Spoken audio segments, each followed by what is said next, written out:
Baik, kita mulai pembahasan kita di pertemuan kali ini.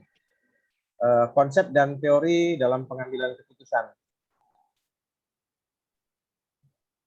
Ya, dalam sebuah pengambilan keputusan, itu kita biasanya ya, Anda bisa evaluasi ya, atas atau flashback atas apa yang sudah Anda pernah lakukan akibat dari sebuah keputusan yang Anda ambil.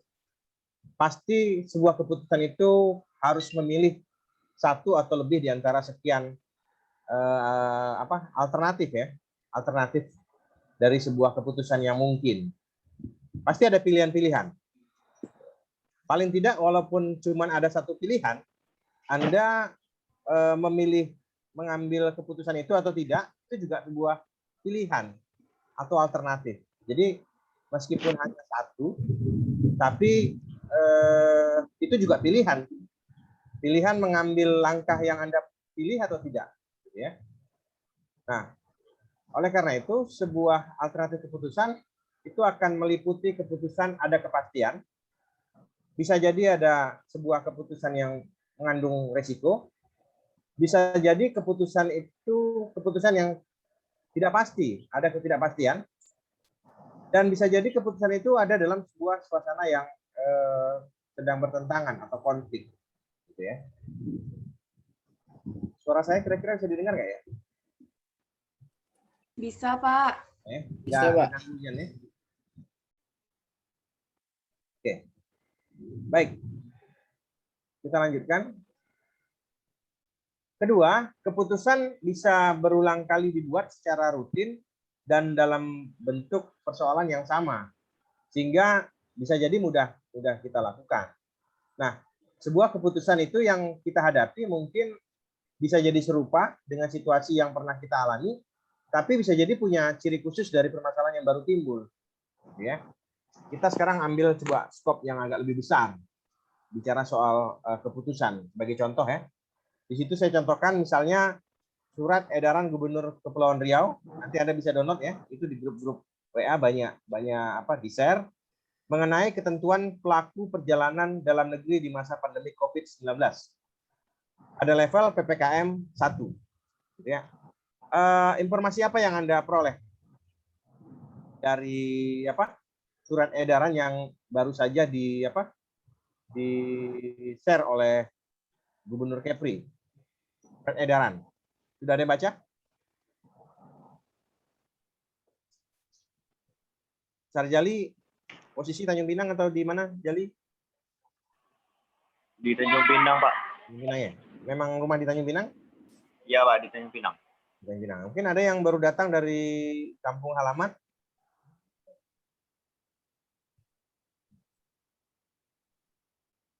Nah, kalau kita baca surat edaran tersebut, sepertinya surat edaran itu ya sebagaimana biasa ya, beberapa kali sudah pernah dikeluarkan oleh Gubernur Kepulauan Riau atau kemudian ada dari Bupati ataupun Wali Kota juga sama, turunan daripada surat edaran ya yang dikeluarkan pada tingkat atasnya.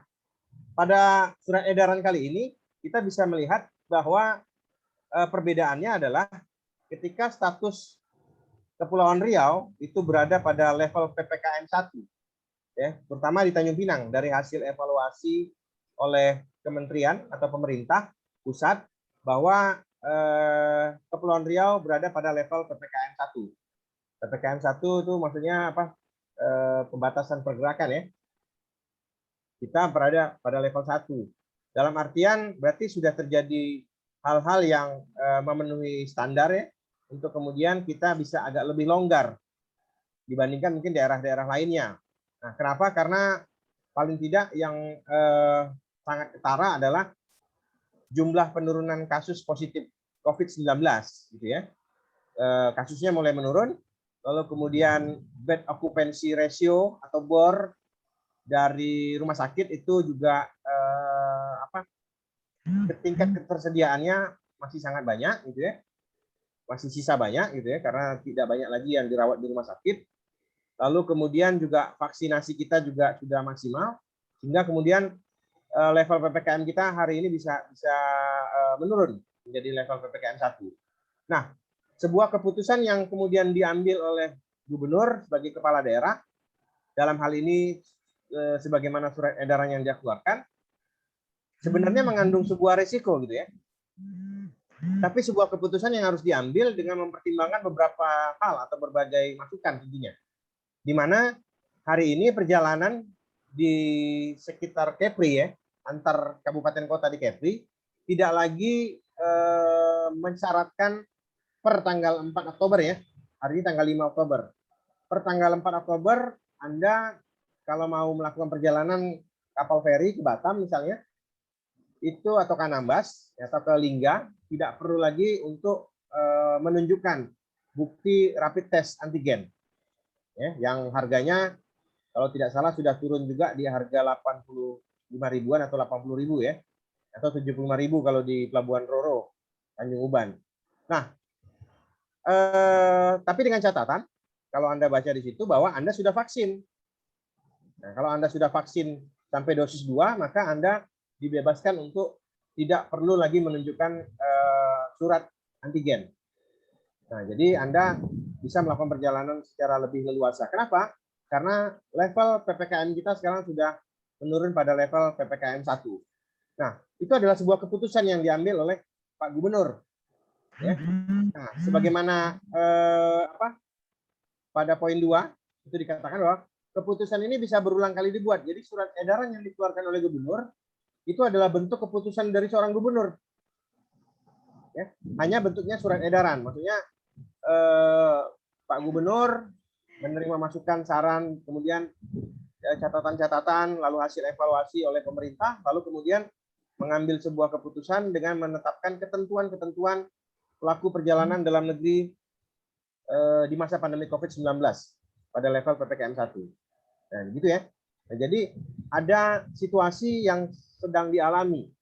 Keputusan itu diambil pada saat situasi sedang pandemi COVID-19. Nah, itu contoh sebuah keputusan. Yang tentunya keputusannya itu pasti mengandung resiko. Bisa jadi resikonya adalah bahwa nanti ternyata ada yang ada peningkatan barangkali ya. Kita tidak berharap ya ada peningkatan kembali angka positif COVID, ya. Atau mungkin ya intinya keputusan yang diambil itu mengandung ketidakpastian. Kita tidak bisa memperkirakan kira-kira bagaimana situasi COVID-19 ini.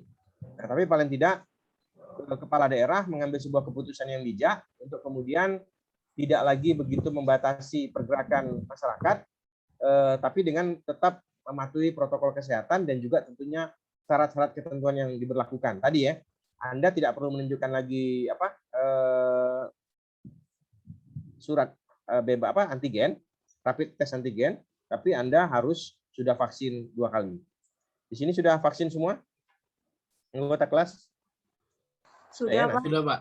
Oke, nanti saya akan coba ajukan untuk kita bisa pertemuan tatap muka langsung di kelas gitu ya. Walaupun jumlah kita kalau tidak salah kita berapa nih yang mengambil mata kuliah nih? Sekitar 30-an ya? Iya, Pak. Nah, mungkin nanti kita bisa bagi 2 ya, atau nanti seperti apalah. Intinya kita tetap menjaga protokol kesehatan. Itu contoh ya. Jadi surat edaran Gubernur Kepri yang baru keluar ini itu adalah salah satu contoh bentuk pengambilan keputusan berdasarkan hasil evaluasi dari pemerintah pusat mengenai status level PPKM di Kepulauan Riau. Kita sekarang berada pada level PPKM 1, sehingga kita masih bisa longgar. Tapi kita belum berarti bebas dari pandemi COVID-19 tentunya ya.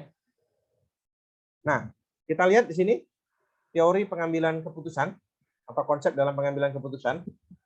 Sebuah keputusan yang baru mungkin itu dikarenakan adanya persoalan baru yang belum pernah dialami sebelumnya. Kondisi pandemi COVID-19 ini juga bisa kita kategorikan sebagai sebuah persoalan baru, walaupun memang mungkin dulu, tapi sudah dalam kurun waktu yang cukup lama ya, mungkin dunia pernah mengalami sebuah situasi yang serupa, tapi dengan jenis virus ataupun jenis penyakit yang itu berbeda. Kenapa namanya pandemi? Karena situasinya terjadi di seluruh dunia. Jadi ada istilah-istilah yang digunakan, ada pandemik, ada endemik, ada wabah, gitu ya. Nah, kalau wabah mungkin hanya terjadi pada satu lingkungan saja atau satu daerah saja. Tapi karena situasi COVID ini berlaku di seluruh dunia, maka namanya adalah pandemik. Nah, sehingga ketika situasinya masih terjadi di seluruh dunia, ya kita tetap menyebutnya sebagai pandemi COVID. Gitu ya. Nah, sehingga mungkin banyak hal yang sebuah keputusan diambil itu kadang-kadang kita melihat sebagai satu hal yang mungkin dianggap tidak tepat atau beresiko atau berbahaya atau lain sebagainya. Karena memang sebuah keputusan itu tentu dibuat melalui sebuah alternatif pilihan. Dan tentunya adalah mempertimbangkan aspek risiko yang paling kecil tentunya. Nah, otomatis pengalaman yang terjadi kali ini tentunya akan menjadi sebuah catatan penting bagi para pengambil keputusan berikutnya, stakeholder, ya termasuk bagi kita semua, gitu ya. Nah, salah satu komponen terpenting dalam proses pembuatan keputusan adalah kegiatan pengumpulan informasi, ya, dari mana suatu apresiasi mengenai situasi keputusan dapat dibuat. Nah, berkenaan dengan pandemi COVID ini, salah satu informasi yang diambil adalah dengan melakukan sebuah analisis, ya, analisis mengenai tentang bagaimana pola-pola penyebaran COVID-19 ini, gitu ya, atau dalam ilmunya itu adalah ilmu epidemiologi. Orang-orang di dunia kesehatan itu yang mengenal istilah epidemiologi, yang mencoba memperkirakan kira-kira tingkat perkembangan kasus itu seperti apa. Makanya sekarang muncul opini ataupun mungkin muncul informasi yang menyatakan bahwa kita kemungkinan akan menghadapi situasi pandemik gelombang berikutnya, ya. Ada gelombang berikutnya itu di bulan Desember, prediksi ya, karena itu berdasarkan prediksi. Nah, itu adalah merupakan informasi yang secara ilmiah ya, berdasarkan ilmu pengetahuan yang tentunya masih mengandung unsur ketidakpastian. Oleh karena itu tentunya diperlukan kesiapan-kesiapan ya untuk dapat mengambil sebuah keputusan-keputusan strategis supaya tidak terjadi keputusan yang sifatnya hanya eksidental gitu ya. Tapi kita memang sudah mempersiapkan hal-hal yang kemungkinan terburuk sekalipun. Dan memang kalau saya pribadi mengevaluasi apa yang dilakukan oleh pemerintah kita tentunya sudah sangat maksimal gitu ya. Kita tidak bisa menyalahkan 100% atas apa yang terjadi hari ini karena bukan hanya negara kita saja yang mengalami situasi COVID-19 tapi juga hampir di seluruh dunia. Dan kalau Anda baca data ya, sebenarnya Indonesia jauh lebih baik dibandingkan dengan negara-negara lain.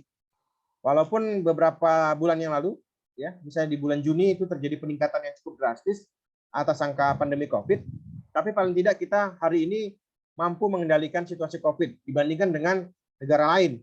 Anda bisa lihat data misalnya Italia ya, atau Inggris misalnya, di mana pada saat itu di tahun 2020 penghujung akhir ya, mereka mengalami sebuah lonjakan yang sangat drastis atas kondisi COVID-19, sehingga jumlah yang meninggal itu cukup banyak. Anda bisa melihat bagaimana kondisi rumah sakit di sana, sampai pasiennya berada di luar pakai tenda atau mencari tempat-tempat hall yang besar.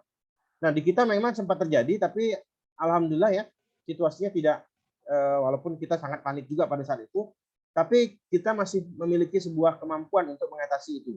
Dan alhamdulillah saat sekarang kondisinya semakin membaik ya, sehingga kita bisa pada level PPKM 1 hari ini khususnya Kepulauan Riau. Nah, jadi memang keputusan-keputusan yang dibuat oleh pemerintah, misalnya melakukan pembatasan sosial, lalu kemudian membatasi pergerakan orang, lalu mensyaratkan vaksinasi, mensyaratkan rapid test antigen, sebenarnya adalah bagian dari upaya pemerintah untuk melindungi warga negaranya, gitu ya. Yang mungkin setiap orang mempersepsikan berbeda-beda. Misalnya begini, kenapa kemudian pemerintah mengambil kebijakan atau keputusan untuk mensyaratkan setiap warga negara yang akan melakukan pergerakan dalam negeri, perjalanan, wajib harus sudah melakukan vaksinasi. Nah, tipikal orang Indonesia ini kan kalau tidak ada satu persyaratan yang sifatnya memaksa, tidak akan menggerakkan mereka. Kita tentunya masih akan berpolemik dengan betul tidaknya vaksin, ya kan, opini-opini tentang hal-hal negatif tentang vaksin dan lain sebagainya. Tapi ketika menjadi suatu persyaratan, maka akhirnya mau tidak mau orang akan berusaha untuk memenuhi persyaratan tersebut. Nah, sehingga akhirnya dampak positif yang kita bisa dapatkan hari ini, angka vaksinasi kita cukup tinggi, sudah berada di atas 70%. Dan di atas 70% itu sangat baik dibandingkan dengan negara-negara lain. Dan luar biasanya kan kondisi kita di Indonesia ya, kita mengalami lonjakan kasus COVID itu pada saat kita sudah punya vaksin. Ya, sebagian besar masyarakat sudah divaksin, sehingga kalaupun ada yang terinfeksi kasus atau tertular virus COVID-19, paling tidak dampaknya tidak begitu besar dibandingkan dengan negara-negara lain ya, yang Anda bisa lihat kasusnya cukup tinggi di atas 100 ribuan semuanya yang meninggal gitu ya. Nah, padahal jumlah penduduk kita berdasarkan sensus tahun 2020 kita ada 270 juta. Nah, nanti Anda bisa lihat berapa yang kasus meninggal, berapa yang kasus itu kan diupdate setiap harinya oleh pemerintah. Untuk apa pemerintah mengupdate informasi tersebut? Ya salah satunya adalah untuk bagaimana kita mengambil keputusan. Nah, jadi tidak hanya pemerintah, kita kampus juga menentukan mengambil keputusan ya bagi bagi proses tatap muka pembelajaran juga berdasarkan informasi yang ada. Kita tidak berani mengambil sebuah keputusan misalnya melakukan perkuliahan tatap muka secara langsung tanpa ada dasar informasi yang valid dari pihak pemerintah. Kita harus mematuhi itu. Nah, sehingga dikatakan di situ bahwa sebuah proses pembuatan keputusan adalah kegiatan mengumpulkan informasi dari mana pun ya mengenai situasi keputusan yang dapat dibuat. Nah, jadi kita menyesuaikan dengan keadaan tentunya. Nah, kemudian di poin ketiga, pembuat keputusan bisa perorangan atau kelompok baik untuk kepentingan sendiri maupun kepentingan kelompok. Nah, itu tadi sebuah keputusan itu bisa dibuat oleh individu perorangan atau kemudian bisa oleh kelompok disepakati atau kemudian oleh yang lebih besar lagi, oleh pemerintah misalnya ya, yang menyangkut pada hajat hidup orang banyak, kepentingan publik tentunya. Salah dalam mengambil sebuah keputusan tentu akan mengandung konsekuensi-konsekuensi yang sangat fatal jika pembuatan keputusan itu tidak didasarkan pada informasi yang valid. Nah, sebuah proses pengambilan keputusan biasanya dinyatakan dalam bentuk teori sistem. Teori sistem itu ada input, ada proses, ada output, dan ada outcome. Ini adalah konsep teori yang paling mudah, yang paling mendasar ya, yang kita sebagai orang administrasi publik tentunya harus dapat memahami konsep teori tersebut. Ya. Mulai dari input, apa masukan-masukannya ya, dalam sebuah proses pengambilan keputusan. Nah, kita membutuhkan input apa saja, misalnya informasi, situasi, keadaan, dan lain sebagainya. Yang lalu kemudian kita proses ya, proses untuk kemudian menghasilkan alternatif pilihan, keputusan-keputusan terbaik. Jadi alternatif keputusan-keputusan yang tentunya ada konsekuensi-konsekuensi, baik konsekuensi positif maupun konsekuensi negatif. Nah, tentunya setelah kita melakukan klasifikasi dan mempertimbangkan berbagai hal, maka tentu keputusan yang kita ambil adalah keputusan yang mengandung sangat minim hal-hal yang negatif. Ya. Tentu yang punya nilai kebaikan lebih besar yang akan kita ambil sebuah keputusan. Nah, itu yang kemudian menjadi output ya. Jadi output dari sebuah proses pengambilan keputusan adalah keputusan itu sendiri. Lalu kemudian ada yang namanya outcome. Outcome adalah manfaat atau hasil. Nah, hari ini kita outputnya adalah berupa penurunan level PPKM. Kepri mendapatkan status level PPKM 1, maka outcome-nya hari ini kita masih hari ini kita agak lebih leluasa ya, bergerak kemanapun, beraktivitas, walaupun kita masih tetap harus mematuhi protokol kesehatan. Tapi paling tidak Anda bisa lihat situasi di daerah kita hari ini sudah mulai ramai ya, tapi tetap mematuhi protokol kesehatan karena kita belum dinyatakan bebas dari pandemi COVID-19. Sekali lagi saya katakan ini pandemi. Pandemi berarti berlaku di seluruh dunia. Ya, tidak hanya berlaku di Tanjung Pinang saja. Sehingga kita tetap harus mengupdate situasi-situasi secara global tentunya. Nah, selanjutnya di situ dikatakan bahwa sistem merupakan suatu set elemen-elemen atau komponen-komponen yang tergabung bersama berdasarkan suatu bentuk hubungan tertentu. Ya, ketika kita bicara konsep teori sistem dalam pengambilan keputusan, maka tentunya dia akan berhubungan atau berkaitan antara satu subsistem dengan subsistem lainnya. Ya. Misalnya begini, tadi kita bicara tentang surat edaran dari Gubernur Kepulauan Riau yang isinya secara umumnya kita memahami bahwa saat ini kalau kita mau melakukan perjalanan di dalam negeri, antar pulau antar provinsi misalnya, atau antar pulau dalam provinsi, maka ada kelonggaran yang diberikan. Salah satunya adalah kita tidak lagi diwajibkan untuk menunjukkan rapid test antigen. Dengan catatan kita sudah melakukan vaksinasi sampai dosis 2. Tapi kalau Anda baru vaksinasi dosis pertama, Anda tetap diminta untuk menunjukkan syarat vaksinasi. Syarat antigen ya, rapid test antigen yang harus Anda peroleh dan Anda keluarkan biayanya. Nah, atas persyaratan yang disyaratkan itu, salah satu dampaknya adalah bahwa Anda harus mengurus surat rapid test antigen, di mana untuk mengurus itu Anda harus pergi ke laboratorium atau pergi ke puskesmas atau pergi ke rumah sakit, yang kemudian akan ada konsekuensi biaya yang Anda keluarkan, gitu ya. Jadi sebuah keputusan yang diambil oleh pemerintah akhirnya menimbulkan sebuah konsekuensi bagi kita. Itu yang dimaksud dengan bahwa antara satu elemen dengan elemen lainnya akan saling berpengaruh. Nah, di satu sisi mungkin kita akan melihat bahwa ada pihak yang diuntungkan dengan adanya kebijakan pemerintah. Tapi di sisi lain pemerintah juga diuntungkan bahwa adanya pihak-pihak swasta yang kemudian memberikan jasa layanan terhadap pemeriksaan rapid test antigen. Pemerintah akan mempunyai data, informasi tentang siapa yang sudah melakukan rapid test antigen, lalu kemudian siapa yang kemudian positif COVID, atau kemudian lain sebagainya. Nah, informasi-informasi itu yang kemudian juga berguna bagi pemerintah. Nah, jadi antara satu elemen dengan elemen lainnya akan saling berpengaruh atas sebuah hasil keputusan yang dibuat dalam bentuk surat edaran. Nah, kemudian kita lihat lingkungan keputusan dapat sampai tak terbatas. Ya, jadi kalau kita bicara tentang sebuah keputusan yang sempurna, ya tentu akan sulit kita bisa dapatkan. Tidak mungkin sebuah keputusan itu akan bisa diterima oleh semua orang, apalagi kalau sudah bicara pada urusan publik. Ya, kita sebagai orang administrasi publik, salah satu persoalan kita adalah kita tidak punya kemampuan untuk bisa memuaskan semua warga negara. Ya, seperti yang terjadi hari ini. Satu sisi ada yang merasa senang bahwa surat edaran gubernur memberikan kita keleluasaan untuk bisa bergerak ke sana kemari, gitu ya, untuk bisa beraktivitas, bisa berkunjung lagi ke tempat lain. Tapi di sisi lain ada juga orang yang mungkin tidak puas, menganggap bahwa ini masih situasi pandemi COVID, kenapa kemudian pemerintah membiarkan masyarakatnya bebas bergerak, gitu kan? Nah, sementara kemarin-kemarin kita dibatasi dan harus dipersyaratkan tentang rapid test antigen dan lain sebagainya. Ya, itu konsekuensi dari sebuah keputusan yang diambil oleh pemerintah. Dalam konteks administrasi publik, kita juga pernah bahas bahwa sulit untuk membuat sebuah ukuran kepuasan bagi publik ya atas sebuah keputusan yang diambil oleh administrasi publik ataupun oleh pemerintah tentunya. Nah, itu yang dimaksud jadinya lingkungan keputusan itu dapat sampai tak terbatas ya.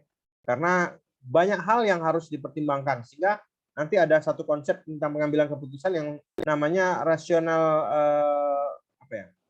boundaries ya. Maksudnya ada satu batasan rasional yang kita mungkin tidak bisa menjangkaunya, tidak bisa sampai.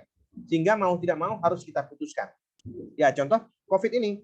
Jadi situasi COVID ini banyak sekali memberi pelajaran bagi kita dalam pengembangan ilmu pengetahuan tentunya. Misalnya, kita hari ini tidak ada yang bisa memprediksi kapan COVID itu bisa berakhir.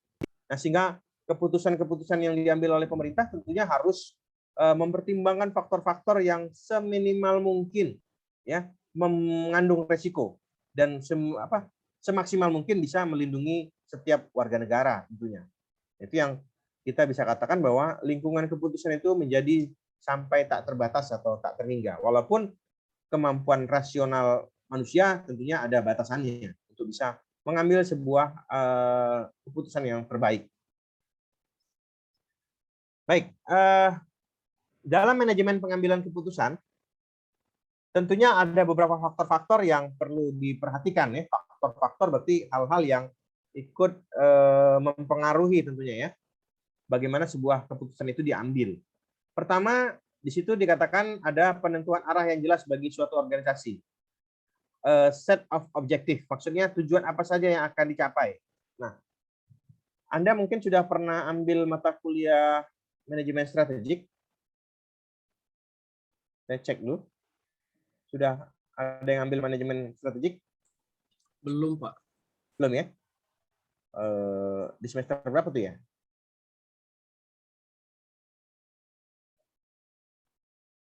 Atau gini, pernah dengar visi dan misi?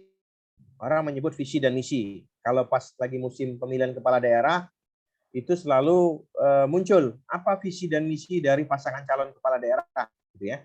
Nah, kita ambil contoh misalnya di Kepulauan Riau, terpilih Bapak Ansar Ahmad dan Ibu Marin Agustina yang kemudian mengusung visi dan misinya adalah terwujudnya Kepulauan Riau yang makmur, berdaya saing, dan berbudaya. Gitu ya. Nah, ini saya rasa semua kita harus bisa tahu, karena visi dan misi. Visi itu adalah vision, mimpi. Mimpi kita bersama. Walaupun dulu yang menyatakan itu adalah pasangan calon gubernur yang sekarang sudah terpilih menjadi gubernur, dan kemudian visi dan misinya itu dituangkan dalam rencana pembangunan jangka menengah daerah yang diputuskan bersama dengan DPRD Provinsi Kepulauan Riau sehingga menjadi peraturan daerah, gitu ya. Oleh karena itu, karena sudah menjadi peraturan daerah, maka otomatis kita semua masyarakat Kepulauan Riau harus sama-sama mengetahuinya dan kemudian sama-sama mensukseskannya. Loh, bagaimana kita bisa mensukseskan? Tentunya sesuai dengan porsi kita masing-masing. Kita yang di sektor pendidikan tentu ikut mensukseskan dari sisi pendidikan. Ya, Anda yang mungkin dari sisi birokrasi, ya mungkin dari sisi birokrasi, atau dari sisi dunia usaha, ya tentu berkontribusi dalam dunia usaha. Kita bisa baca isinya, ya. Isi dari visi dan misi itu seperti apa, yang kemudian tertuang tujuan-tujuan dan sasaran-sasaran.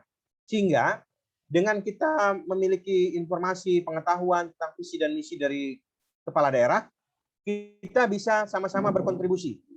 Ya, kita bisa menjalankan itu tanpa harus diperintah oleh Pak Gubernur, tanpa harus diperintah oleh kepala dinas. Ya, sepanjang itu memang porsi kita, kita jalankan. Karena tidak mungkin sebuah cita-cita bersama yang disusun dalam sebuah dokumen visi dan misi atau rencana pembangunan jangka menengah daerah itu bisa terrealisasi kalau masyarakatnya sendiri tidak ikut serta. Gitu ya. Pemerintah punya cita-cita untuk meningkatkan indeks pembangunan manusia. Salah satu poinnya adalah program pendidikan. Nah, kualitas pendidikan harus meningkat. Nah, sekarang pemerintah punya uang, lalu pemerintah membuat program, tapi kalau kemudian masyarakat tidak mau berpartisipasi, tidak mau sekolah, ya tentu akan gagal. Nah, otomatis harus didukung oleh kemauan kita sendiri juga. Pemerintah misalnya membuat program untuk memberikan bantuan permodalan bagi pengembangan usaha mikro kecil atau usaha menengah misalnya.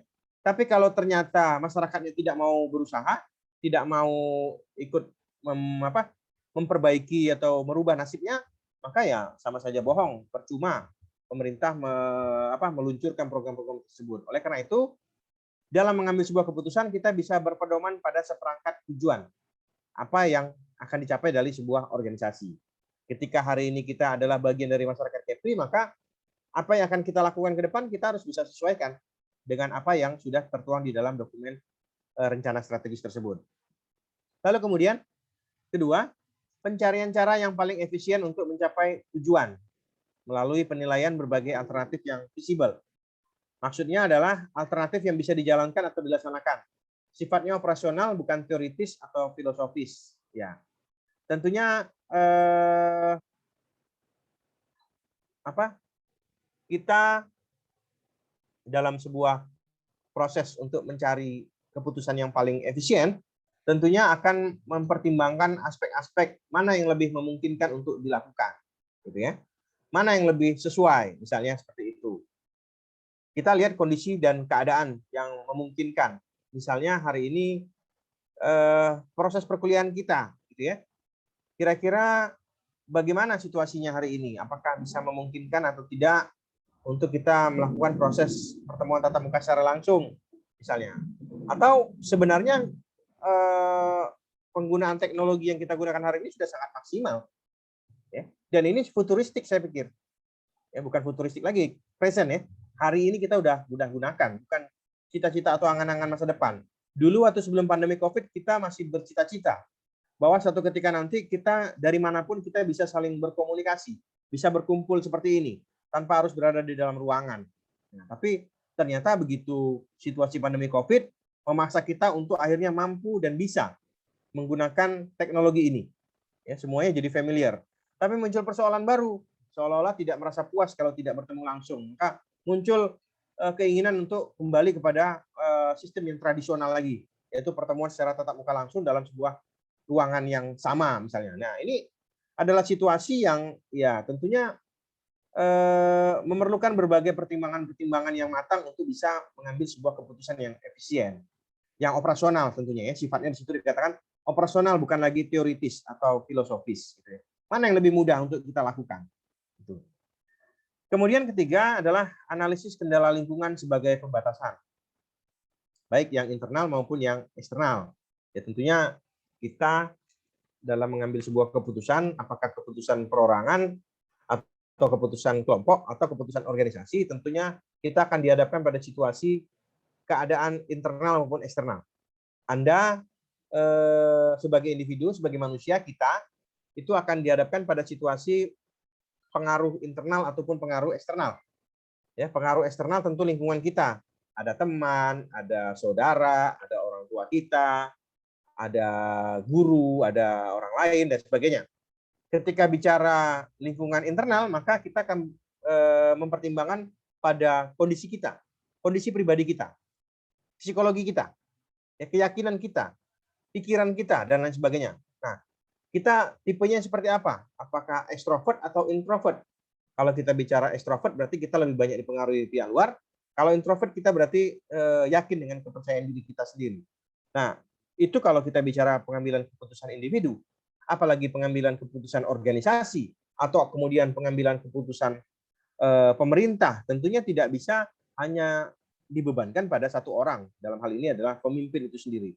Tapi tentunya akan melibatkan berbagai masukan, berbagai sudut pandang yang berkenaan dengan baik lingkungan internal maupun lingkungan eksternal. Nah, ini yang mungkin menjadi bagian atau faktor-faktor yang cukup menentukan. Makanya kita seringkali langsung mengambil sebuah praduga, gitu ya. Ketika sebuah keputusan itu diambil, maka kemudian muncul praduga kita bahwa pasti keputusan ini karena dipengaruhi oleh orang-orang tertentu, atau ada kelompok tertentu, atau jangan-jangan ini kepentingan pribadinya atau lain sebagainya. Nah, itu hal-hal yang kemudian muncul dari sebuah produk yang namanya keputusan ketika diambil oleh baik individu, kelompok ataupun organisasi. Ya. Oleh karena itu, di dalam keadaan di mana informasi tidak lengkap atau data hanya diperkirakan saja, maka pembuat keputusan akan membuat keputusan dalam keadaan ketidakpastian. Kita kalau mengambil sebuah keputusan tapi tidak punya informasi yang baik, tidak lengkap, maka otomatis informasi itu atau keputusan yang akan kita ambil kualitasnya akan menjadi tidak baik. Karena apa? Karena keputusan itu akan berada pada keadaan ketidakpastian. Decision under uncertainty, uncertainty ketidakpastian. Dan untuk mengukur ketidakpastian tersebut harus dipergunakan konsep nilai kemungkinan atau probabilitas, ya, dugaan-dugaan akhirnya. Kemungkinan-kemungkinan. Akhirnya kita menggunakan ukuran tentang konsep kemungkinan-kemungkinan. Kemungkinan begini, kemungkinan begitu, akan ada resiko begini, akan ada resiko begitu, tentunya ya. Nah, itu yang secara umum kita untuk memahami bagaimana sebuah pengambilan keputusan itu kita lakukan. Ada 4 kategori keputusan, ya. Di situ Anda bisa baca. Ada keputusan dalam keadaan ada kepastian, certainty, certainty artinya ada kepastian, pasti misalnya. Lalu kemudian keputusan dalam keadaan risiko. Tentu ya sebagaimana yang tadi saya sampaikan, pada situasi pandemi Covid ini kita banyak mengalami hal-hal berkenaan dengan risiko pengambilan keputusan. Misalnya di awal-awal pandemi Covid sekitar bulan Maret atau April di tahun 2020, ya kita misalnya di Sipora Jaji pernah diminta bantuan oleh pemerintah Kota Tanjung Pinang untuk membuat sebuah telaah atau kajian tentang kemungkinan mengusulkan PSBB, pembatasan sosial berskala besar, gitu ya. Nah, kita lakukan kajian, kita coba analisis epidemiologi, kemungkinan-kemungkinan pada saat itu kasus positif 2 atau 3 saja itu sudah sangat luar biasa terjadi ya. Nah, ketika ada yang mengalami kondisi COVID positif, sekitar 3 atau 6 orang itu sudah sangat kejadian luar biasa yang terjadi di Tanjung Pinang. Karena akan berkonsekuensi terhadap jejaringnya, gitu ya, sehingga muncul istilah klaster pada waktu itu ya. Nah, kita melihat bahwa kondisi pada waktu itu bisa jadi kita akan menerapkan PSBB. Tapi penerapan PSBB pada waktu itu akan mengandung konsekuensi-konsekuensi yang akan diambil oleh pemerintah. Misalnya, kalau penerapan PSBB itu dilakukan, maka otomatis aktivitas kegiatan ekonomi masyarakat akan terhenti. Kalau terhenti, maka kemudian akan berdampak pada orang-orang yang bekerja pada sektor-sektor yang dibatasi tadi. Misalnya yang dulu diributkan adalah soal kedai kopi gitu ya. Nah, kedai kopi ketika dibatasi aktivitasnya bahkan disuruh tutup pada saat PSBB itu tutup itu, ya. Yang boleh take away, gitu ya. Itu akan otomatis mengurangi pekerjaan dari tenaga kerja. Nah, pengusaha tentunya ketika bicara tentang tidak ada pekerjaan, maka otomatis tenaga kerjanya akan dikurangin atau bahkan dirumahkan, tidak bekerja. Dengan demikian maka konsekuensinya adalah tidak mendapatkan penghasilan. Kenapa? Karena tempat usahanya ditutup, tidak melakukan aktivitas usaha. Oleh karena itu, dengan kondisi pembatasan seperti itu, maka pemerintah harus punya kemampuan untuk membiayai tenaga kerja, membiayai pengusaha, paling tidak memberikan subsidi atau insentif kepada mereka. Nah, tapi dilihat kembali kemampuan keuangan daerah pada saat itu, APBD ya, untuk dapat memberikan bantuan sosial kepada masyarakat atau jaring pengaman pada saat itu istilahnya. Tapi ternyata kemampuan keuangan daerah tidak memungkinkan sehingga akhirnya sampai hari ini kita tidak pernah ya yang namanya melaksanakan PSBB. Jadi untuk Anda ketahui, Tanjung Pinang itu tidak pernah melakukan PSBB walaupun kajiannya pernah kita buat. Kenapa? Karena akhirnya pemerintah Kota Tanjung Pinang mengambil keputusan sikap pada waktu itu tidak mengambil jalan PSBB. Walaupun hasil kajiannya kita kirimkan ke provinsi, namun kemudian hasil telah provinsi mungkin kita tidak mengambil keputusan itu karena mengandung konsekuensi-konsekuensi yang mungkin jauh lebih baik kita mengambil keputusan seperti saat sekarang, gitu ya.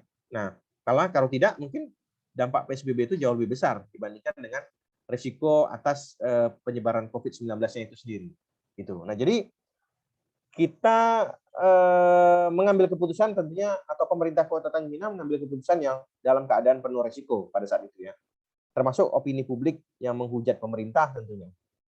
Menganggap bahwa pemerintah tidak punya ketegasan untuk itu gitu ya. Lalu kemudian ketiga, keputusan dalam keadaan ketidakpastian. Tadi penuh risiko, lalu kemudian ya sama, keputusan tentang hal-hal kebijakan yang diambil pada situasi pandemi Covid ini kan sifatnya uncertainty. Tidak ada kepastian. Sampai hari ini kita tidak pernah tahu kapan itu Covid menyatakan diri atau mendeklarasikan akan berhenti menularkan kepada manusia di muka bumi. Belum ada. Ya, tidak ada sebuah kepastian. Malah muncul varian-varian baru yang lain sebagainya. Dan kita yang dipaksa untuk terus berusaha untuk memperkuat imun kita masing-masing tentunya. Oke. Lalu kemudian keputusan dalam keadaan ada konflik. Nah, begitu juga. Ya, apa yang terjadi di Indonesia, Anda bisa saksikan ya. Kita di saat situasi pandemi Covid berlangsung, ternyata ingat pada bulan Desember, pada bulan Desember itu kita melakukan sebuah proses demokrasi yang sangat luar biasa, pemilihan kepala daerah secara serentak, ya, dan itu muncul kutub-kutub kepentingan, muncul perselisihan, ya, bahkan pilkada serentak itu sendiri sempat tertunda gitu kan, yang harusnya dilaksanakan sekitar bulan September kalau tidak salah, akhirnya diundur menjadi bulan Desember dan alhamdulillah kita dapat melaksanakannya dan terpilihlah kepala daerah di seluruh Indonesia dengan tingkat risiko yang lebih minimal gitu ya, karena memang kita persiapkan secara matang tentunya mengantisipasi terjadinya hal-hal yang tidak diinginkan. Nah, itu yang keputusan-keputusan yang sudah pernah dibuat oleh pemerintah yang kita bisa jadikan contoh acuan dalam memahami tentang bagaimana sebuah keputusan itu diambil, ya, baik oleh individu ataupun oleh kelompok atau oleh organisasi. Nah, ini mungkin secara umum ya, sebelum nanti kita akan bahas secara rinci model-model dalam pengambilan keputusan. Ini gambaran secara umumnya. Misalnya kalau kita menghadapi sebuah situasi keputusan yang ada kepastian, certainty ya, maka pemecahannya adalah determinan ya. Kita bisa menentukan karena ada kepastian, maka teknik yang bisa digunakan adalah ada linear programming, ada model transportasi, ada model penugasan, ada model inventory, ada model antrian, dan ada model network atau jaringan. Ya. Lalu kemudian situasi keputusan yang ada resiko. Nah, pemecahannya adalah probabilistik. Probabilistik itu adalah probability, kemungkinan. Gitu ya. Seperti dalam statistik itu kan ada peluang namanya. Tingkat peluangnya berapa persen gitu kan? Nah, tingkat ya tentu ada konsekuensinya. Gagal tentunya karena kemungkinan itu tidak bisa 100%. Nah, tekniknya antaranya adalah model keputusan probabilistik, model inventory probabilistik, dan model antrian probabilistik. Ini sama seperti Anda membuat penelitian secara kualitatif. Ya. Kualitatif itu kan kita tidak bisa memastikan valid atau tidak valid, ya, tapi kita mengujinya atau menilainya hasil akhirnya kesimpulannya adalah probabilistik, maksudnya berkemungkinan besar gitu loh. Gitu ya. Beda dengan statistik kuantitatif yang angkanya pasti. Ada pengaruh, tidak ada pengaruh. Tapi kalau probabilistik sifatnya kualitatif, ya bisa tidak. Kemungkinannya berapa kecenderungan ya, akhirnya kecenderungan. Lalu kemudian pengambilan keputusan dalam situasi keputusan tidak ada kepastian. Pemecahannya tidak diketahui. Karena tidak ada kepastian, bahkan bisa jadi mungkin keputusannya adalah tidak mengambil keputusan. Jadi ada keputusan yang diambil tapi tidak mengambil keputusan. Nah, ini yang juga Anda harus bisa maklumi. Makanya tadi saya katakan bahwa sebuah pengambilan keputusan itu pasti mengandung pilihan alternatif. Walaupun cuma ada satu alternatif, tapi tetap mengandung pilihan. Kenapa? Memilih mengambil keputusan atau tidak mengambil keputusan sama sekali. Gitu ya. Nah, jadi itu kondisinya. Lalu bagaimana tekniknya ketika kita tidak ada kepastian dan pemecahannya adalah tidak diketahui, maka analisis keputusan dalam keadaan ketidakpastian. Ya, tetap harus diambil sebuah keputusan, dianalisis mana yang tingkat resikonya lebih minim. Lalu tadi ada keputusan yang ada konflik, maka pemecahannya adalah tergantung tindakan lawan. Nah, kita akan melihat bagaimana kondisi lawan kita ketika bicara memutuskan, ya bisa jadi apakah berdamai, apakah melakukan negosiasi, ataukah perang ya misalnya, ataupun menghadapi langsung. Nah, tekniknya adalah teknik permintaan atau game teori ya, permainan maksudnya ya, itu game teori maksudnya.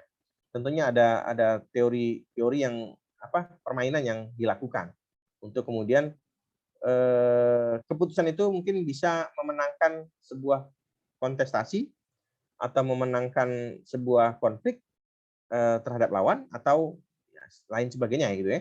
Tentunya mungkin diambil sebuah keputusan-keputusan yang sifatnya adalah bagaimana bisa memenangkan sebuah kondisi keadaan konflik atau kemudian bisa jadi meredakan konflik ya.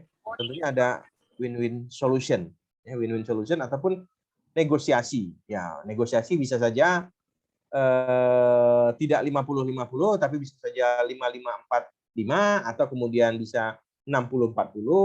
Ya pada intinya memang kalau terjadi sebuah kondisi negosiasi sangat sulit kalau harus bisa bertahan dalam posisi win-win atau 50-50. Tentunya pasti harus ada yang mau berkorban, turun sedikit atau naik sedikit. Ya, sehingga situasi konflik akan bisa diredakan. Konflik itu kan terjadi ketika ada satu pihak yang merasa di bawah dari pihak lain, gitu kan? Atau merasa kepentingannya terganggu oleh pihak lain. Nah, itu muncul konflik. Nah, jadi konflik itu tidak mesti harus terjadi adu fisik, tapi bisa saja ketika bicara kepentingan satu pihak dengan kepentingan lainnya itu terganggu atau merasa diganggu oleh pihak yang lain, sehingga muncul yang namanya konflik, gitu ya. Nah, ini ya tadi yang saya kasih contoh, ya, pengambilan keputusan kebijakan PSBB di Tanjung Pinang saat pandemi COVID-19 tahun 2020, gitu ya. Pemerintah tidak memberlakukan PSBB ya, karena mungkin dengan segala konsekuensi yang akan timbul, sehingga diambil jalan kita tetap melakukan pembatasan sosial, tapi tidak dengan ketentuan PSBB. Ya, kita merasakan pada waktu itu bagaimana tempat-tempat usaha dibatasi untuk tidak menerima kunjungan, tapi hanya mengambil take away, atau kemudian ada razia, pakai masker, dan lain sebagainya. Kita mengalami itu pada saat-saat awal. Nah, untuk mengimbangi tidak diambilnya keputusan menerapkan PSBB di Tanjung Pinang. Ya. Oke, kita coba merelaksasi kita ya dari penjelasan saya yang mungkin agak cepat ya, atau kemudian agak kaku. Coba kita bermain dulu di game ini ya. Ini game yang konsekuensinya adalah soal pengambilan keputusan. Kira-kira solusi apa yang akan diambil, gitu ya. Nah, setelah melihat ini, Anda nanti silakan. Menurut Anda apa kira-kira yang bisa dilakukan, gitu ya? Nanti Anda tulis komentar Anda, pendapat Anda di kolom komentar di Google Classroom ya. Nah, saya bacakan kasusnya. Ada seorang bos besar di sebuah perusahaan besar yang memiliki kegemaran merokok dimanapun dia berada, termasuk di kantor. Ya. Selain itu, sang bos besar juga memiliki kegemaran memelihara burung. Jadi selain senang suka merokok, dia juga suka memelihara burung beo yang bisa bicara dan menirukan pembicaraan orang. Tahu burung beo ya? Nah, kalau tidak tahu tuh contoh gambarnya ada di sebelah si bos besar. Dia senang merokok, lalu kemudian senang memelihara burung beo, di mana burung beo ini suka mengikuti pembicaraan-pembicaraan atau suka menirukan pembicaraan orang. Gitu ya. Nah, satu ketika burung beo kesayangannya batuk-batuk dan sudah dibawa ke dokter hewan terbaik di kota itu, namun tak juga sembuh burung beonya. Ya. Bahkan burung itu juga dibawa untuk mendapatkan suntikan terbaik di luar negeri, sampai ke luar negeri dibawa burung beo itu. Namun tak sembuh juga. Nah, lalu kalau kemudian menurut Anda, kalau Anda dimintai saran, ya, kira-kira apa yang harus dilakukan atau solusi terbaik apa agar burung beo itu tidak batuk-batuk lagi? Nah, ini sepele, gitu kan? Nah, ketika Anda dimintai pendapat, misalnya harus melakukan apa kira-kira? Nah, itu adalah keputusan. Nanti itu menjadi masukan bagi sang bos besar, kan? Kira-kira menurut Anda harus ngapain? Kalau dalam kelas ini ada 30, bisa jadi ada 30 alternatif pilihan gitu kan, yang kemudian harus diputuskan oleh seorang bos besar. Kira-kira keputusan terbaik apa yang akan diambil? Nah, silakan solusi dari Anda atas kasus ini Anda masukkan di dalam kolom komentar di Google Classroom pertemuan kita pada pagi hari ini.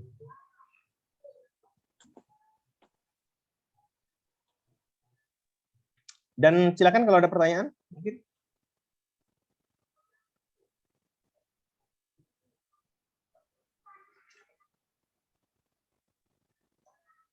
Silakan kalau ada pertanyaan.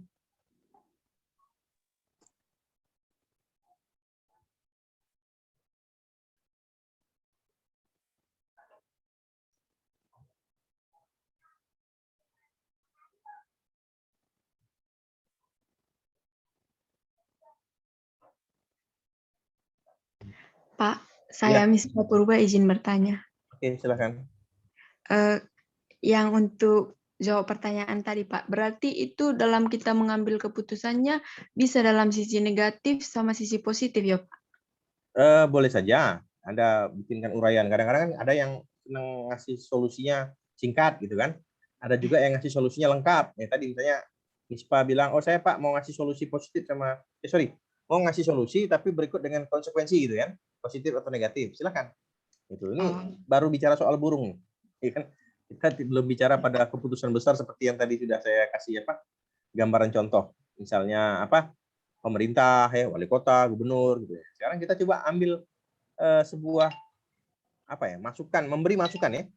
Ini kita melatih kita bagaimana memberi masukan dari hal yang sepele yang sebenarnya kita sudah lakukan, gitu. Memberikan alternatif pilihan. Gitu ya. Silakan. Iya Pak. Baik Pak, terima kasih Pak. Oke. Silakan ada lagi. Faisal, hujan di Lagoy?